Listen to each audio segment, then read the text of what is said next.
Right, so episode 10 of reducing our carbon footprint.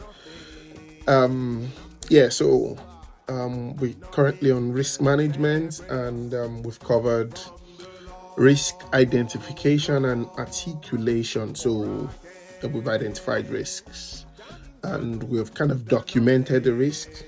So what we'll need to do next is to assess the risk. So after assessing the risk, we can then look for ways to mitigate or control the risk, and then close the risk if it's something we can close. So to assess the risk, we'll have to consider the probability of the risk happening and then the impact of the risk if it happens. So in the example of catching a bus or a train that I gave, so the probability of that happening is high. The probability that if I don't, it depends. Some trains, if they usually come late, then the probability of me missing the train might be low. But if it's a train or a bus that comes on time, most of the time, then the probability of the bus leaving before I get there, if I get there a few minutes late, will be high. And then the impact. So what happens? What is the impact if I don't catch that bus or the train?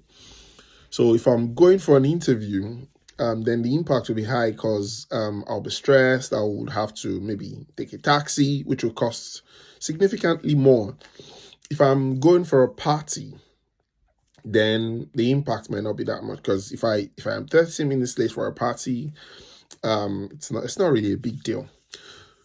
In the example of if we move some of our technology infrastructure to cloud, it could expose it to something that we might not be within our control. So the probability of that happening, because cloud infrastructure is quite secure. It's been built up over the years and it's quite secure. A lot of massive organizations use cloud infrastructure, so it's matured and it's secure. So the probability of vulnerability, the probability of our cloud infrastructure getting exposed is low.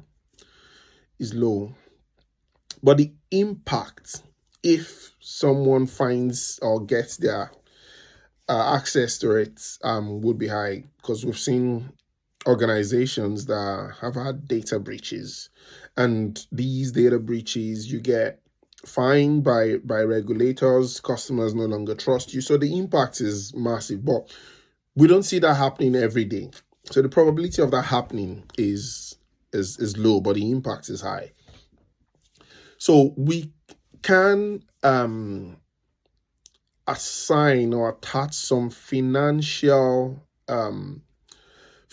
value to probability and impact. So maybe we can say if something has a probability of less than 1, and then impacts of XYZ, then it's likely to cost. So there are probability and impact matrices or grids, so that someone can just go in there and compare.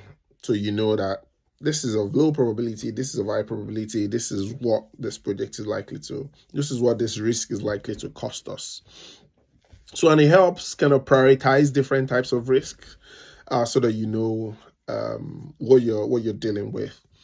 There are also different types of risk. There are quantitative risk analysis or risk management. There are qualitative. So qualitative, reputational damage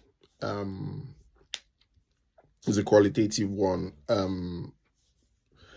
And fines is a quantitative one. But again, you might not really know exactly how much you'll be fined.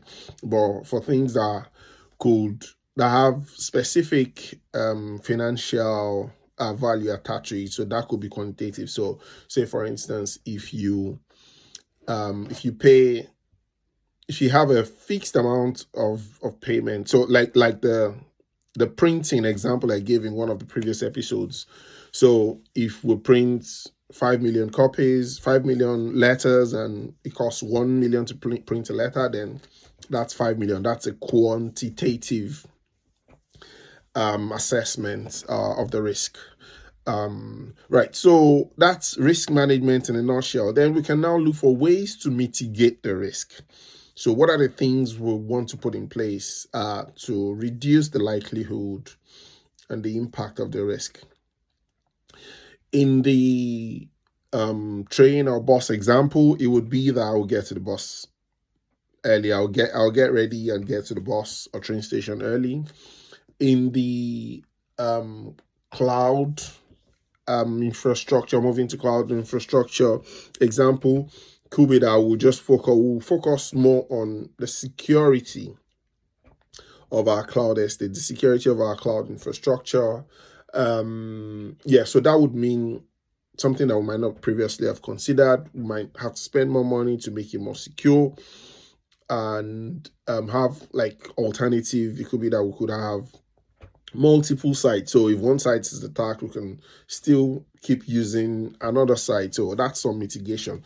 So what we're trying to achieve in risk management is we identify the risk and the probability and the impact and the cost of that risk.